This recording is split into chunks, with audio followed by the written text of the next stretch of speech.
Okay, kids, sit yourselves down. We need to have a family meeting. So, I haven't been fired. Um, that was a little bit of clickbait on my part, but I have lost my job. I was taken on for a 6 month contract through the Kickstarter scheme, which is something the British government is doing at the moment, which is very useful for people like me who are unemployed but have some idea of what they want to do or are just willing to actually work, And it's very useful for getting them into jobs.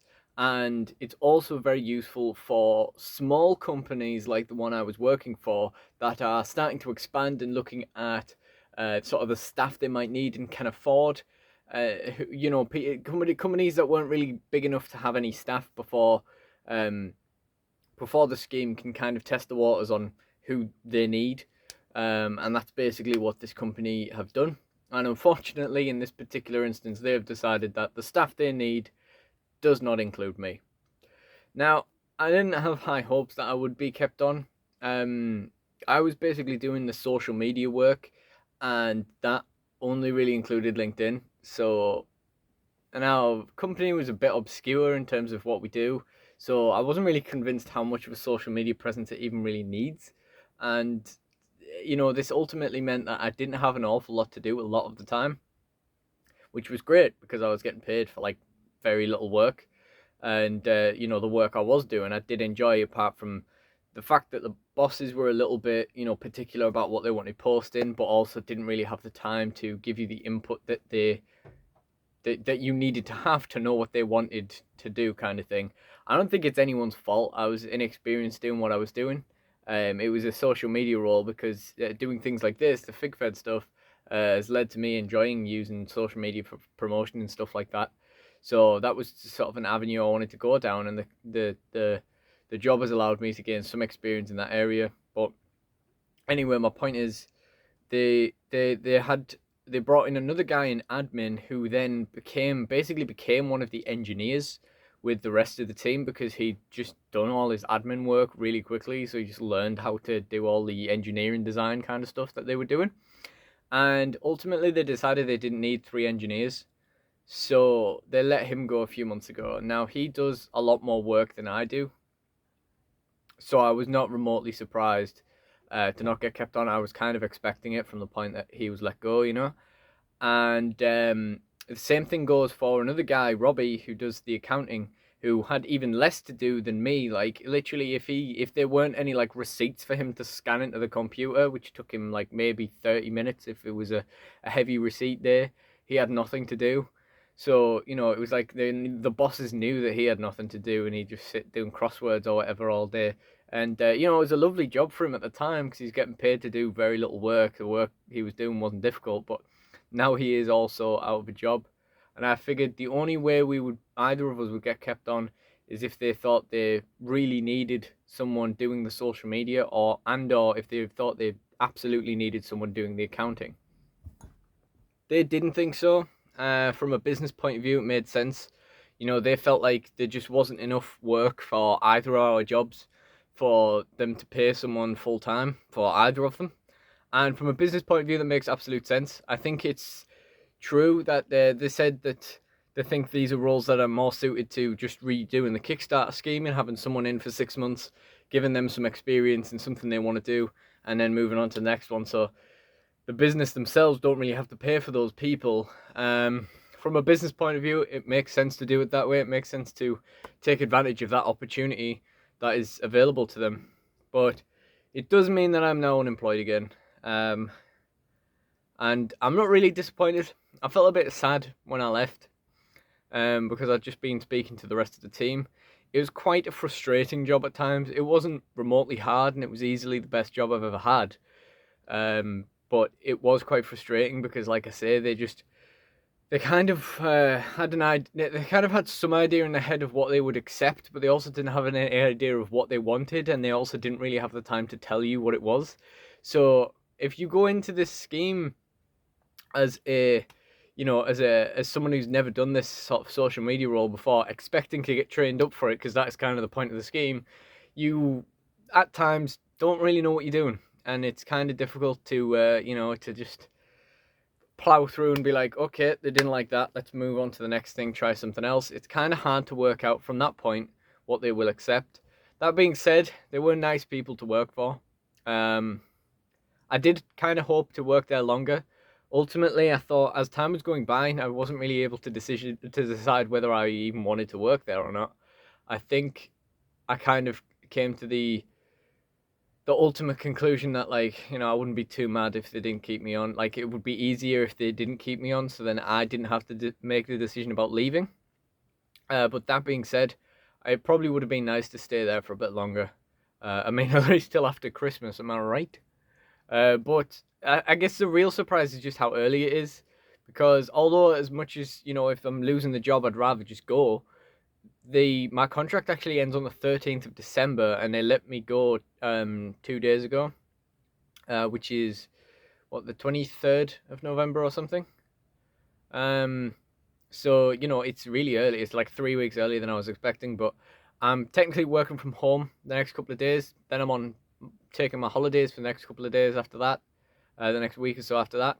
I don't think the amount of holidays I'm allocated to really takes up how like the rest of my contract, but however they've worked that out is fine by me, because I'm done. I'm out. They've actually done me a really big favor by letting me finish a week early, because it stopped me from having to get taxis in and out on a morning, which is, it's really busy. They're always really late, and I end up just late for work. But since I have nothing to do but sort files out, which I already had done, then, you know, there's no point me coming in. So they let me go like a week earlier, so I'm, you know, working from home for like a week technically with nothing to do. So that's kind of the situation. I've ranted on about that a little bit longer than I thought I would.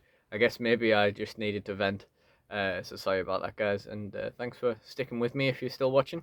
So ultimately, the point of this video is to talk about the future of the channel now. It's in an interesting situation because obviously I've got a lot more time on my hands now. The job shouldn't have been that time consuming. It was only 6 hours a day, and you know, finishing at 3 in the afternoon.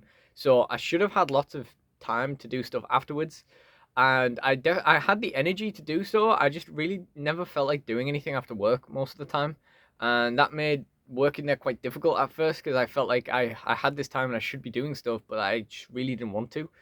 And you know, that kind of sums up the Fig Fed experience for me. You know, I want to do these things, but I also can't be bothered doing them. You know, I want them to already be done. But we were, you know, I got into a point eventually where I just kind of let it go, and I was kind of like, oh, I'll do stuff when I want to do it. And then recently, a few days ago, I was kind of like beating myself up about it again. Nowhere near to the same extent, but kind of just still like, I need to be cracking on. I should be doing something. I need to finish this thing I'm filming at the moment, do whatever I'm doing with that, and you know, be a little bit more productive. And ultimately, I thought, well, why am I beating myself up about this productivity when my Instagram and my YouTube are having great momentum recently, relative to what they are, at least. And I'm very thankful for that, by the way, guys. Those of you who have supported me in recent weeks with all this sort of content that's done a lot better than usual, essentially. So I really, you know, I really appreciate that. I do think it's partly circumstantial. I think I've had a lot of really good content to post recently, like the Super 7 Andrew the Giant, the EW figures in Home Bargains, and, you know, stuff like that. The Fig Baths, the Fig Hunts. The Fig Baths are going really well. I wasn't expecting them to do so well, if I'm honest.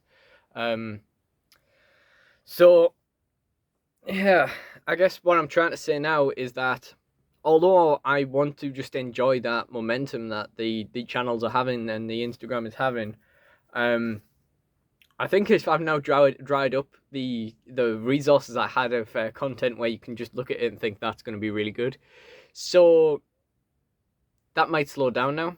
That being said, I obviously want to keep at it. I want to keep hammering it. I want to keep people engaged while they are engaged. But I think if that momentum drops off, then I'm probably going to end up taking a break, because I worry about this stuff more than I should for something that I can't justify putting the effort into, apparently. You know, I really want to do this stuff, but apparently, you know, part of me is limited to the amount of stuff I do and the amount of effort I do put in, and that's all I can really do. You know, so I can't then go and beat myself up for not doing more if I'm then not willing to do it. So yeah, I mean, FigFed's been the biggest thing for me this year. I'd say the biggest project, and I've been really beating myself up to do more and to get more done. I've still not done very much this year, despite it being like the biggest thing I've been on. So I think if it's creeping in again now, where I'm kind of just getting a bit like tired of it and not really like putting the work in and everything, or just not wanting to work on it or wanting to do something else, then once this momentum kind of subsides, I probably will just move on. Who knows? There's always the outside chance that it'll keep going and lead to something, like lead to a bit of traction for stuff, and maybe we'll end up in the best phase of the DSW network we've ever seen. But that's still to be seen. If not, I might just start enjoying making the videos and stuff. I've got loads of figures to open and stuff, so plenty to do in the coming weeks. But yeah, I kind of feel like my as much as I've got a lot more time on my hands now to do it, I feel like the motivation might not be there. Like I feel like my heart might not be in it. But I don't really know. It's early days yet. It's only been a few days since I started feeling like maybe it was time to just leave it for a bit until I've got a better setup, or until I've got more room, or until I just feel more excited to do it. But only time will tell. So I guess that's the summary of this video, is that I now have a lot more time on my hands, so maybe a lot more stuff is going to come out on the videos. Is going to come out on my channels, and I really do appreciate the support that you guys have given me. I want to capitalize on that. I want to keep that momentum going. So please do continue to support my stuff. And if you're still watching at this point, like, Jesus Christ, you're like the best. I've rapided on far too much in this. Again, I guess I needed to vent. I don't really know who this video's for. I don't really know who's that bothered. I know that I have a lot more sort of returning subscribers now, and I want to keep you guys engaged while you're there. And I do appreciate that. I really do appreciate it. It's really cool when I just get notifications of like the same people watching the same videos, and knowing that you've actually engaged someone. They're actually interested in watching your stuff. I really do appreciate that, so just keep that up, and obviously, keep liking, commenting, and if you aren't already, subscribe to the videos and whatnot. Subscribe to the channel rather, and just keep doing what you're doing, guys, because I really do appreciate it. We're not getting anywhere fast, but I do appreciate where we've gotten to, and what's going on at the moment. So I'm wanting to capitalize on that. So you might see a big breakthrough with DSW network stuff, or I might end up taking a break. But either way, like I said, I don't know how many people are going to be that interested in this update or anything, but I guess I needed to vent. So thank you guys for listening, especially if you're still here. I mean, if you're not still here, how have you just heard me say thank you for listening? I guess what I meant is, if you've watched the whole video. Yeah. All right. Thanks for watching. Goodbye.